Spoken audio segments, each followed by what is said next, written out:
Hello friends, कैसे आप सब। स्वागत है आपका हमारे यूट्यूब चैनल पर। और दोस्तों, आज हमारा टॉपिक है मध्यकालीन भारत में भक्ति आंदोलन। ठीक है दोस्तों, तो भक्ति आंदोलन में आज हम देखेंगे रामानुजाचार्य। ठीक है दोस्तों, तो रामानुजाचार्य से टॉप 25% देखेंगे। तो चलिए शुरू करते हैं। पहला पर्सन, रामानुजाचार्य का जन्म कहाँ हुआ था। ठीक है दोस्तों, तो इनका जन्म हुआ था श्री पेरम्बदूर। ठीक है, ये तमिलनाडु में है। ठीक है, चलिए अगला क्वेश्चन देखिए।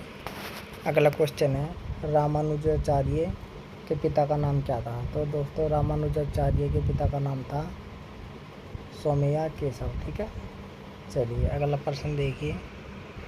अगला प्रश्न है रामानुजाचार्य की माता का नाम क्या था। तो दोस्तों, कांतिमती इनकी माता का नाम था। ठीक है, चलिए अगला प्रश्न देखिए। अगला प्रश्न है रामानुजाचार्य ने कांचीपुरम में किसे अपना पहला गुरु बनाया। तो दोस्तों, यादव प्रसाद को अपना पहला गुरु बनाया। ठीक है, चलिए अगला क्वेश्चन देखिए। अगला प्रश्न है रामानुजाचार्य का गुरु से किस कारण विवाद हो गया था। ठीक है दोस्तों, तो उनके गुरु जो पहले थे रामानुजाचार्य के प्रकाश यादव, उनके साथ इनका विवाद हो गया था।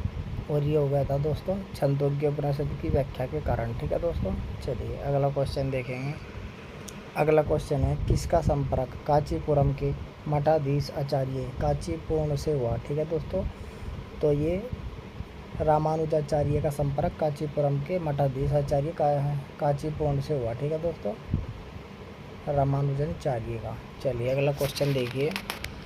अगला प्रश्न है कांचीपुरम ने किसका दीक्षा संस्कार कोदंड राम मंदिर में संपन्न करवाया। ठीक है दोस्तों, तो ये करवाया रामानुजाचार्य का। ठीक है, चलिए अगला क्वेश्चन देखेंगे।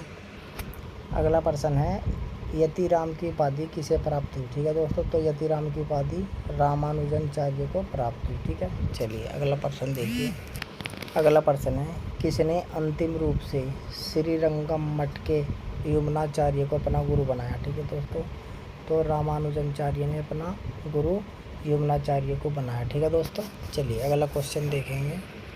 अगला क्वेश्चन है किस चोल शासक ने रामानुज को वैष्णव मत में श्रद्धा के कारण प्रताड़ित किया। ठीक है दोस्तों, तो देखिए यहाँ पर जो ये है कोलोतुंग। ठीक है दोस्तों, तो कोलोतुंग द्वितीय। ठीक है दोस्तों, तो इसका सही जवाब है दोस्तों कोलोतुंग प्रथम। ठीक है, चलिए अगला प्रश्न देखिए। अगला प्रश्न है रामानुज ने किस संप्रदाय का प्रतिपादन किया। ठीक है दोस्तों, तो इसने जो प्रतिपादन किया वो है विशिष्टा द्वैतवाद। ठीक है, विशिष्टा द्वैतवाद। चलिए अगला देखते हैं। अगला प्रश्न है किसे लक्ष्मण का अवतार माना जाता है। तो दोस्तों, रामानुजाचार्य को लक्ष्मण का अवतार माना जाता है।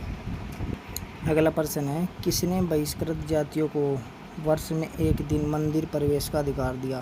तो दोस्तों, ये रामानुजाचार्य ने दिया। ठीक है, चलिए अगला क्वेश्चन देखिए। अगला क्वेश्चन है निम्नलिखित में से रामानुज की रचना नहीं है। ठीक है दोस्तों, तो रामानुज की रचना ब्रह्मसूत्र नहीं है। ठीक है दोस्तों, ब्रह्मसूत्र पे इसने टीका लिखी है। ठीक है, श्री भाष्य।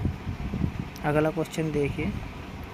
अगला प्रश्न है रामानुज की मृत्यु के पश्चात श्री वैष्णव संप्रदाय कितने भागों में विभाजित हो गया। तो दोस्तों, 2 विभागों में विभाजित हो गया। ठीक है, चलिए मतलब 2 संप्रदाय बन गए।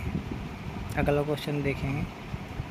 अगला क्वेश्चन है वैष्णव साहित्य में किस चोल शासक को गले का रोगी। ठीक है दोस्तों, गले का रोगी कहा गया। ठीक है दोस्तों, तो गले का रोगी किसे कहा गया है, किस साहित्य में, वैष्णव साहित्य में।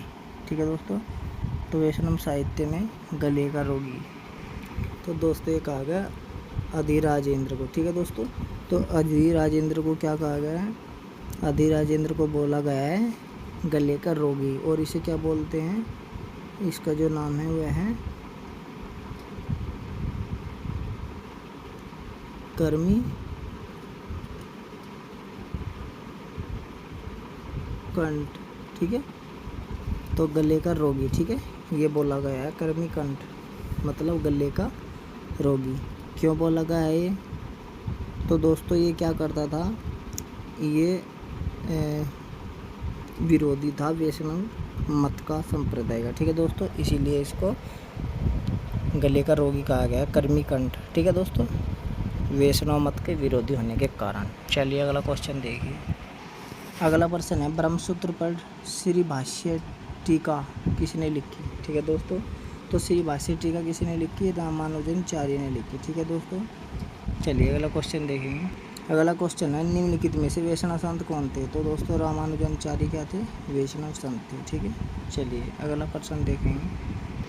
अगला प्रश्न है, निम्नलिखित कथनों में से असत्य कथन छांटे। ठीक है दोस्तों, तो असत्य कथन छांटना है जो गलत है। ठीक है, तो उसका डी गलत है। ठीक है, डी ऑप्शन। मतलब इन्होंने शंकराचार्य अद्वैतवाद का क्या किया, मतलब इसके पक्षधर नहीं थे। ठीक है दोस्तों, लेकिन यहाँ पर लिखा है कि पक्ष में प्रतिक्रिया दी, जबकि विपक्ष में प्रतिक्रिया दी। ठीक है दोस्तों, शंकराचार्य के अद्वैतवादी के संबंध में इसने विपक्ष में प्रतिक्रिया दी। ठीक है, अब देखिए क्या क्या इस कथन सत्य थे। व्यक्ति की आत्मा ईश्वर के साथ एकीकृत है, नहीं है।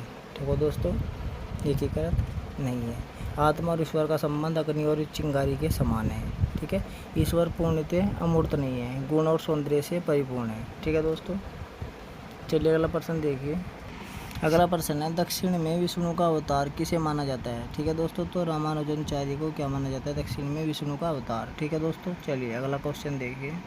अगला क्वेश्चन है, रामानुज होयसल यादव किस राजकुमार को वैष्णव बनाने में सफल हुआ? ठीक है दोस्तों, तो विष्णुवर्धन को वैष्णव संप्रदाय में मिलाने के लिए कामयाब हुआ। ठीक है दोस्तों, मतलब ये चोल राज्य छोड़कर मैसूर के होयसल शासक विटिंग। ठीक है, विटिंग, और विटिंग का नाम क्या था? विष्णुवर्धन। ठीक है, चलिए अगला क्वेश्चन देखिए।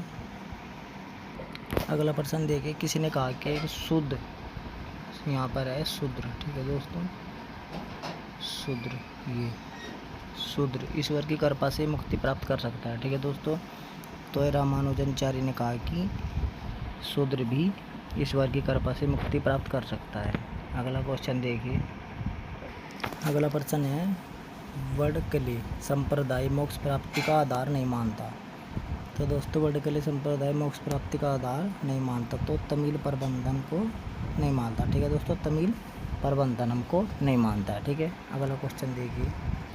अगला प्रश्न है, तेकले संप्रदाय मोक्ष प्राप्ति का आधार मानता है, तो तमिल प्रबंधनम को मानता है। ठीक है, उपनिषद, गीता और ब्रह्मसूत्र। ठीक है, इनको नहीं मानता है। ठीक है दोस्तों, इनको ये नहीं मानता है। ठीक है, जो दूसरे वाला है, पहले वाला है, ठीक है, तकले वाला, वो मानता है इसको। ठीक है दोस्तों, देखिए एक बार हम दिखा भी देते हैं।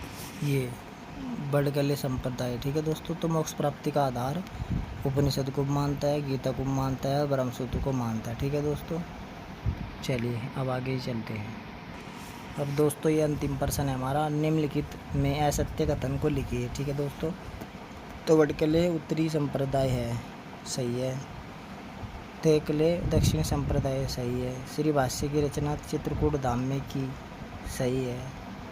श्री भाष्य टीका में नहीं कहा गया कि शूद्र भी ईश्वर की कृपा से मोक्ष प्राप्त कर सकता है। ठीक है दोस्तों, तो यही सही है इसका उत्तर। ठीक है, मतलब श्री भाष्य टीका में ही कहा गया है, ठीक है दोस्तों, कि शूद्र भी ईश्वर की कृपा से मोक्ष प्राप्त कर सकता है। ठीक है दोस्तों, तो यहाँ पर ये असत्य कथन है। ठीक है, चलिए दोस्तों, ये थे महत्वपूर्ण प्रश्न भक्ति काल से। और भक्ति काल का ये हमारा जो टॉपिक था आज का, ये था रामानुजाचार्य। ठीक है दोस्तों, तो इसके बाद हम शंकराचार्य का देखेंगे। ठीक है दोस्तों, तो चलिए फिर मिलेंगे अगली क्लास में, तब तक के लिए धन्यवाद।